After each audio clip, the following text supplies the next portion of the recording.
Friends, love like garden में आपका स्वागत है। सो फ्रेंड्स, कौन कौन से सीड लगा लिए आपने, स्प्रिंग सीज़न जाने वाला है, इसलिए इस मौके को बिल्कुल मत गवाइएगा और अपने सारे सीड्स ग्रो करिए। और मेरे साथ साथ देखिए, टाइम टाइम पर मैं आपको दिखाती रहती हूँ जिससे आपको याद आ जाए। अगर आपके पास की सीड्स आपने कलेक्ट किए हैं या आपने परचेज़ किए हैं, रखे हैं, या बाई चांस आप भूल गए हैं, तो ज़रूर आप आज ग्रो कर लीजिएगा। तो देखिए, मैं भी आपको दिखा रही हूँ अभी आज बालसम के सीड्स। फ्रेंड्स, मेरे गार्डन में आपने बालसम को देखा होगा, बहुत खूबसूरत सा प्लांट था और बहुत सुंदर इसके फूल होते हैं। तो हम अभी से अगर ग्रो करेंगे तो बहुत जल्दी इसमें फ्लावरिंग आ जाएगी। तो स्प्रिंग सीजन में आप बालसम के सीड्स को भी लगा सकते हैं। साथ ही साथ गलाडिया दिखाऊंगी फ्रेंड्स। गलाडिया मेरे गार्डन में आपको मैं दिखाती रहती हूँ, लेकिन ये हाइब्रिड वाला है। और देसी गलाडिया मैं आपको दिखाती हूँ, जो मुझे 3 कलर में मेरे पास है ऑलरेडी। ये देखिए, तो गलाडिया ये देसी वाला है, मगर मैं आपको जो दिखा रही हूँ वो हाइब्रिड है।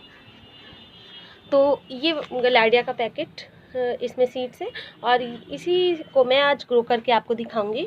तो बालसम और गलाडिया को कैसे लगाएंगे वो देखते हैं फ्रेंड्स। और अगर आपके पास भी बालसम और गलाडिया के सीड्स हैं तो आप इनको ज़रूर लगा लीजिए। स्प्रिंग सीजन में आप इनको लगा सकते हैं और जितनी जल्दी हम इनको अभी लगा लेंगे उतनी जल्दी हमारे सैपलिंग्स तैयार हो जाएंगी। और इनका जब टाइम आएगा फ्लावरिंग का, तो तब तक ये अच्छे से प्लांट हमारे मैच्योर हो जाएंगे फ्लावरिंग करने के लिए। सो फ्रेंड्स, मैं पैकेट से निकाल कर फिर आपको दिखाती हूँ। सो फ्रेंड्स, मैंने जितने मुझे ग्रो करने हैं बस उतने ही निकाले हैं, क्योंकि ज़्यादा निकाल लेंगे तो एयर लगने से हमारे सीड्स ख़राब हो जाते हैं। इसलिए हमें जितने ज़रूरत है उतने ही निकालेंगे।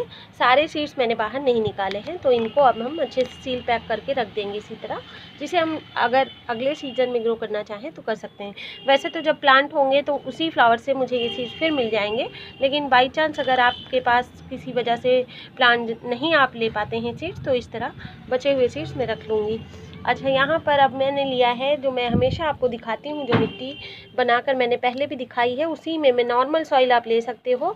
जिस सॉइल में आप मतलब आप सॉइल में कुछ भी मत मिलाइए, बस सैंड मिला लीजिए। 60% सॉइल लीजिए अपनी गार्डन की और 40% सैंड मिला लीजिए, बस आपकी मिट्टी सीडलिंग के लिए तैयार हो जाती है। बगैर अगर आपके हाथ से नहीं लगते हैं सीड्स, बहुत से लोगों को ये शिकायत होती है कि उनके सीड्स ग्रो नहीं करते, तो उसमें भी कोई प्रॉब्लम नहीं है फ्रेंड्स। आप सिर्फ कोकोपीट लीजिए और उसको नॉर्मल सॉइल में अपनी ग्रो कर सकते हैं। इसमें मतलब आप सैंड साथ में कोकोपीट मिलाइए, 40% कोकोपीट और 20% सैंड और 40% अपनी गार्डन सॉइल, इतना मिलाकर भी आप बना सकते हैं।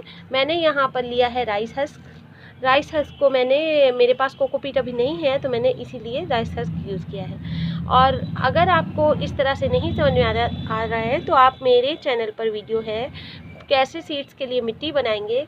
100% जर्मिनेशन रेट आते हैं फ्रेंड्स। अगर आप उस तरह से मिट्टी बनाते हैं तो आपके हाथ से लगाए हुए सीड्स कभी ऐसा नहीं होगा कि ग्रो ना करें। बस इतना है कि आपको बस इतना ध्यान रखना पड़ेगा कि ओवर वाटरिंग ना करें, साथ ही साथ मॉइस्चर बनाकर भी रखना होता है। दोनों ही बातों का ध्यान रखते हैं तो बहुत अच्छे से उसमें ग्रो होते हैं। मैं आई बटन पर लिंक दे दूँगी उस वीडियो का, तो आप देख लीजिएगा। अगर आप इस मिट्टी पर आपसे ग्रो नहीं होते नॉर्मल सॉइल में तो आप उसमें ग्रो कर सकते हैं। अब मैं इसको गीला कर लेती हूँ फ्रेंड्स। मुझे प्रॉब्लम नहीं होती है, मेरे जर्मिनेशन हो जाता है आराम से, तो मैं ऐसे ही नॉर्मल सॉइल में कर रही हूँ। सिर्फ मैंने राइस हस्क मिलाया अपनी उसी सॉइल में। इसके बाद हम बालसम के ये सीड्स अलग अलग डालेंगे फ्रेंड्स। सीड हमेशा ध्यान रखिए कि एक के ऊपर एक ना हो, अलग अलग हो, जिससे कि हमारे जो सीड्स हैं उनको जर्मिनेट होने के लिए थोड़ा सा स्पेस मिल सके। और अगर हम साथ ही साथ सारे सीड्स डालेंगे तो फिर उनको स्पेस नहीं मिलेगा और जर्मिनेशन होने में इनका टाइम लगता है, फिर काफ़ी लेट जर्मिनेट होते हैं फिर सीड्स हमारे। तो इस तरह से हमने डाल दिया है। इसके बाद यहाँ पर मैं गलाडिया के सीड्स भी डाल दूँगी, स्प्रिंकल कर दूँगी फ्रेंड्स। स्प्रिंकल करते समय आप बस यही ध्यान रखिए कि सीड्स एक के ऊपर एक ना गिरे, अलग अलग सीड्स गिरने चाहिए हमारे।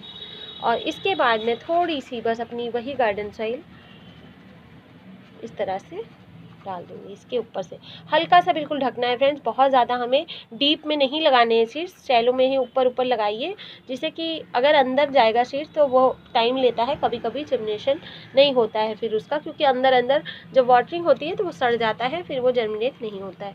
इन्हीं कुछ छोटी छोटी पॉइंट्स को आप ध्यान रखोगे तो कभी भी बीज आपके ऐसा नहीं होगा कि ग्रो ना हो। सो फ्रेंड्स, देखिए कितना इजी है इसको लगाना। तो यहाँ पर मैंने बालसम और गलाडिया दोनों के सीड्स लगा लिए हैं तो आप भी इसी तरह बिल्कुल इजी वे में लगा लीजिए और अपने स्प्रिंग सीज़न का फ़ायदा उठाते हुए समर सीज़न में ये बढ़िया फ्लावरिंग के प्लांट हैं जो हमें इसी तरह, जो अभी विंटर फ्लावर्स इतने ज़्यादा ब्लूम हो रहे हैं तो समर के भी फ्लावर्स प्लांट हमारे तैयार हो जाएंगे, जिससे कि हमारा गार्डन कभी भी विदाउट फ्लावर्स नहीं रहेगा, ना ही कभी सूना सूना सा लगेगा। तो ज़रूर लगा लीजिए फ्रेंड्स। और इन सीड्स को लगाना भी आपने देखा कि कितना इजी है। तो देखिए कितने प्यारे फ्लावर्स आजकल ब्लूम हो रहे हैं और इसी तरह प्यारे प्यारे फ्लावर आपको समर में भी ब्लूमिंग मिले, इसीलिए आपको अभी से ये सीडलिंग कर लेनी चाहिए। So bye bye friends, happy gardening, bye bye.